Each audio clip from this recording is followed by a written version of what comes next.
Oi, gente! Hoje nós vamos falar sobre visão e comunicação. É muito fácil quando nós falamos de visão, nós perguntamos para o nosso pai o que ele tem para nós. Essa palavra o que não é o problema, mas sim a forma de perguntar. Nós temos que perguntar o que, o porquê e como. Tem que juntar essas três perguntas para o nosso pai.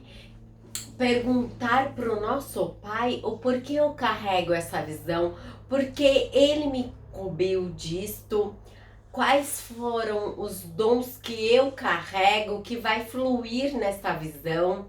Entender o porquê é muito essencial para você poder focar e ter essa visão muito bem clara. Porque eu estou nesse momento e porque o Senhor está dando essa visão para aquele momento. E a outra pergunta é o como.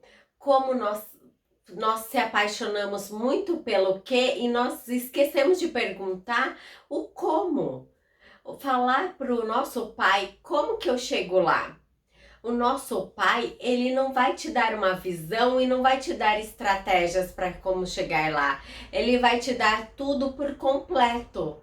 O que é o mensurável este ano? O que é o mensurável para os próximos 5 anos? Às vezes o nosso pai dá uma visão para décadas e você tem que entender o como você vai fazer isso, qual estratégia você vai utilizar. Se você não entender como, você não vai saber a estratégia que ele vai te dar. E aí você vai ficando perdido.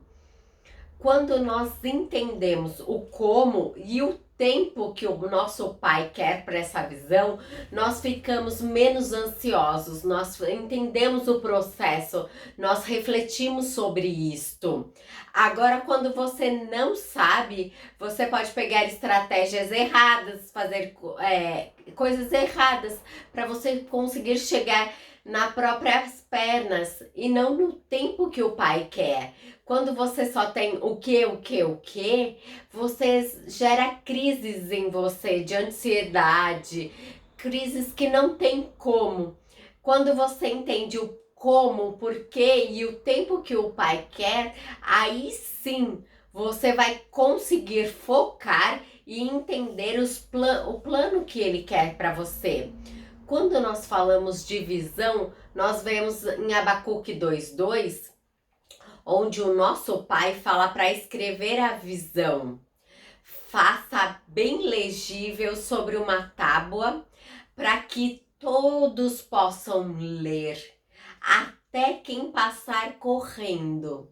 Mas no versículo 1, ele é muito importante, porque eu estarei sobre a minha guarda e me colocarei sobre a torre, vigiarei para ver o que ele fará para mim e o que eu responderei quando eu for reprovado.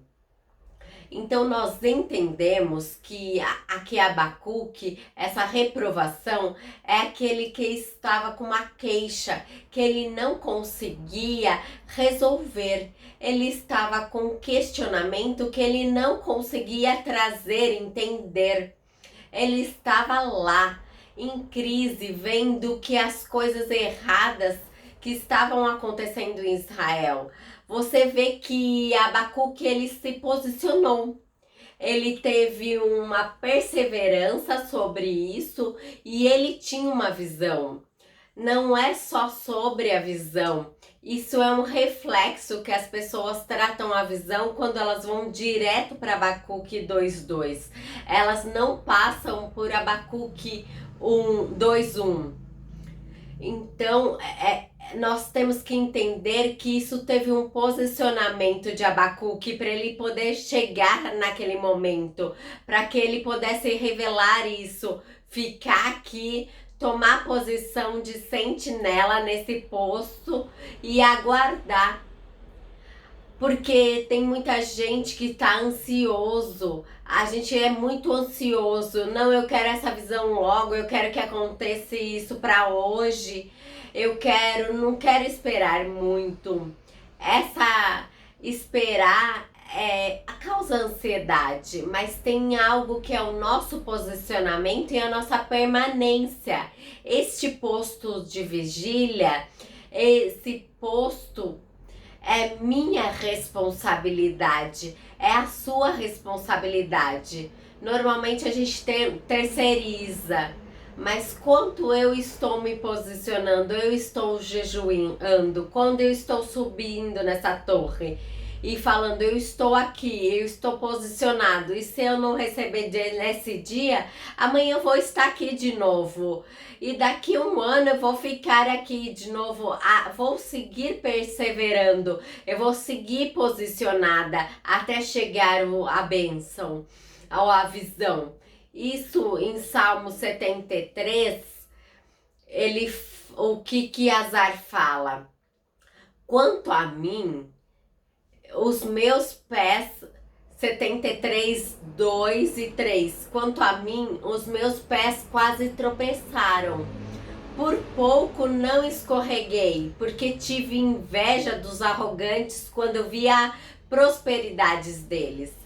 Isso daí é o que? É um momento de crise, onde eu olho a injustiça do mundo, olho para uma pessoa mais sucedida do que eu, que ela nem conhece Jesus, eu olho para uma coisa, injustiça na rua, que eu acho indignante, que eu fico indignado de ver. Eu olho para essas coisas e isso me gera um desconforto, me gera uma crise, como eu estou falando.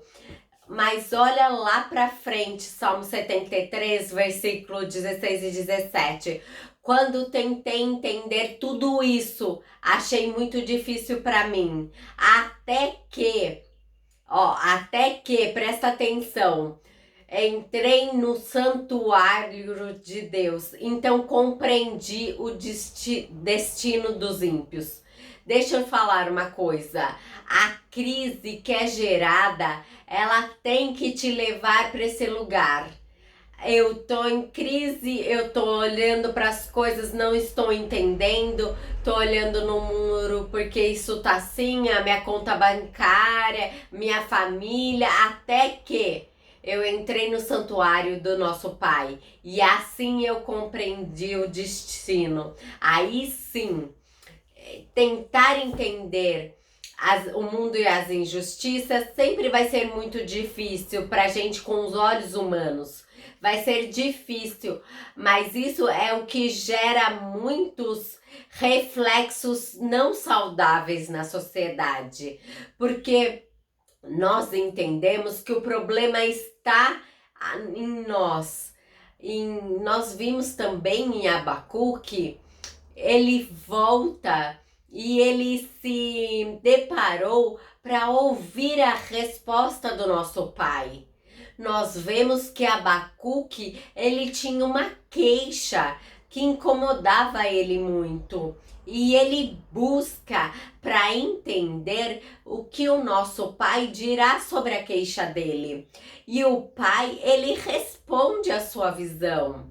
E ele fala que deveria ser bem claro isso e escrito. Porque apesar das objeções de Abacuque, a visão da invasão da Babilônia iria se cumprir.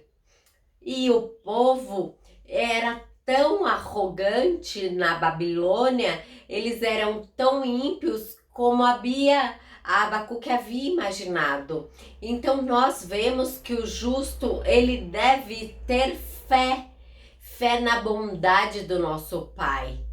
Mesmo quando o Pai, ele usa a presença da Babilônia, porque a Babilônia ela era perversa. Nós vemos também que a resposta do nosso Pai que ele deu a Jó, quando ele perdeu tudo, nosso Pai, ele multiplicou todos os bens, todos os filhos, tudo. apesar do sofrimento. Eu quero que você pense como você está tratando a visão que o nosso Pai te deu. E pense em Abacuque 2:1. Se você está sendo guarda, está de sentir nela, está ouvindo a voz do nosso Pai e ouvindo a repreensão dele, para você voltar e ter a visão dele. Dê um like, se inscreva no nosso canal. Até!